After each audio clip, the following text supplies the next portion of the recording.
அஸ்ஸலாமு அலைக்கும் வரஹ்மத்துல்லாஹி வபரகாத்துஹு. அன்பானவர்களே, சயீத் இப்னு முஸய்யப் ரஹ்மத்துல்லாஹி அலைஹி அவர்கள் தாபி.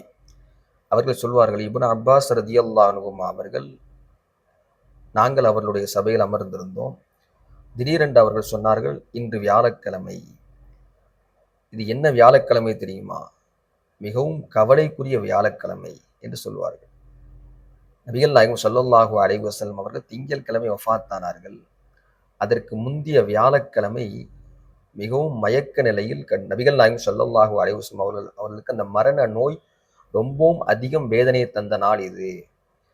நாங்கள் எல்லோரும் அமர்ந்திருந்தோம் சுற்றிலும். நபிகள் நாயகம் ஸல்லல்லாஹு அலைஹி வஸல்லம் அவர்கள் ஒரு பேப்பரும் ஒரு காகிதமும் எழுதுகோலும் எனக்கு கொண்டு தாருங்கள்.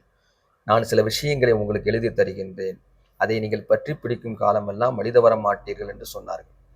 அங்கிருந்த சஹாபாக்கள் சிலர் அதை கொண்டு வர முற்பட்ட பொழுது, சிலர் நபிகள் நாயகம் ஸல்லல்லாஹு அலைஹி வஸல்லம் அவர்கள் தந்த குர்ஆன் ஹதீஸ் நமக்கு இருக்கிறது, குர்ஆன் நமக்கு இருக்கிறது, நபிகள் நாயகம் ஸல்லல்லாஹு அலைஹி வஸல்லம் அவர்களுக்கு அதை கொடுத்து அவர்களை சிரமப்படுத்த வேண்டாம், அவர்கள் வேதனையில் இருக்கின்றார்கள் என்று சொல்லி சிலர் ஒரு கருத்தை சொல்ல, சிலர் அதற்கு மறு கருத்தை சொல்ல, சப்தம் கொஞ்சம் அதிகமான பொழுது நபிகள் நாயகம் ஸல்லல்லாஹு அலைஹி வஸல்லம் அவர்கள் சொன்னார்கள், ஒரு நபிக்கு முன்னிலையில் இப்படி விவாதம் செய்வது யாருக்கும் அவசியம் இல்லை, அது கூடாது என்று சொல்லி எச்சரித்து விட்டு அந்த பேச்சை விட்டு விட்டார்கள்.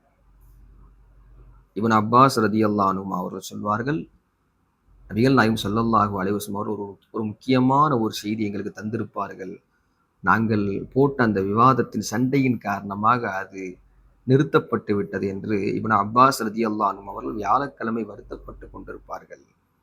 அந்த நிகழ்வில் அப்படி சொல்லி காட்டினார். சஹீஹ் புகாரியில, தபரானில வரக்கூடிய இந்த ஹதீஸ்.